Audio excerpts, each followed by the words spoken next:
America అధ్యక్ష ఎన్నికలు నవంబర్లో జరగనున్న విషయం తెలిసిందే. అయితే రిపబ్లికన్ పార్టీ నుంచి డొనాల్డ్ ట్రంప్ పోటీలో ఉండగా డెమోక్రటిక్ పార్టీ నుంచి ప్రస్తుత అధ్యక్షుడు జో బైడెన్ పోటీలో నిలవనున్నట్లుగా తెలుస్తోంది. ఈ క్రమంలోనే ఇరు పార్టీల నేతలు ఇప్పటి నుంచే ప్రచార పర్వాన్ని మొదలుపెట్టారు. ఇందులో భాగంగానే తాజాగా ట్రంప్ ప్రచారంలో పాల్గొన్నారు.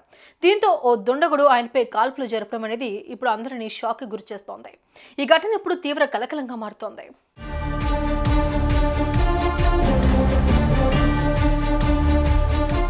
ఇక అసలు విషయానికి వస్తే పెన్సిల్వేనియాలో తాజాగా డొనాల్డ్ ట్రంప్ ఎన్నికల ర్యాలీలో పాల్గొన్నారు.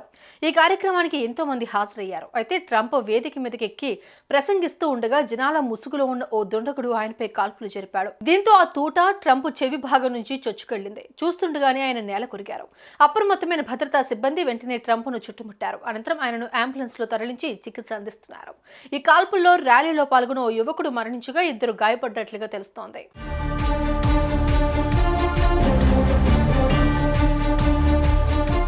అయితే కాల్పులు జరిపిన దుండగుడు భద్రతా సిబ్బంది కాల్పుల్లో మరణించినట్లుగా సమాచారం. అతడు పెన్సిల్వేనియాలోని బెథెల్ పార్క్ కు చెందిన థామస్ మాథ్యూ క్రూక్స్ గుర్తించారు. ఇక ట్రంప్ ఆరోగ్య పరిస్థితి ప్రస్తుతం మెరుగ్గానే ఉన్నట్లు రిపబ్లికన్ పార్టీ వర్గాలు తెలిపాయి. ఈ దాడిపై అధ్యక్షుడు బైడెన్ సైతం స్పందించి తీవ్రంగా ఖండించారు. అమెరికాలో హింసకు తావులేదని అన్నారు. ఇక ప్రధాని మోడీ సైతం ట్రంప్పై జరిగిన దాడిని తీవ్రంగా ఖండిస్తూ ట్విట్టర్ వేదికగా స్పందించారు.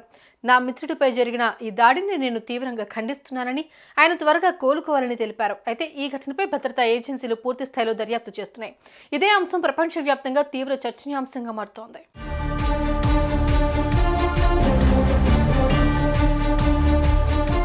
చూశారుగా, అమెరికాలో గన్ కల్చర్ ఎంతటి దారుణ పరిస్థితులకు దారితీస్తుందో. చివరికి దేశాన్ని పాలించే నాయకులపై కూడా కాల్పులు జరిపేందుకు వెనుకాటం లేదంటే అక్కడ ఎలాంటి పరిస్థితులు ఉన్నాయో స్పష్టంగా అర్థమవుతోంది. మొత్తానికి ట్రంప్పై జరిగిన దాడిని అందరూ తీవ్రంగా ఖండిస్తూ ఆయన త్వరగా కోలుకోవాలని ప్రార్థిస్తున్నారు.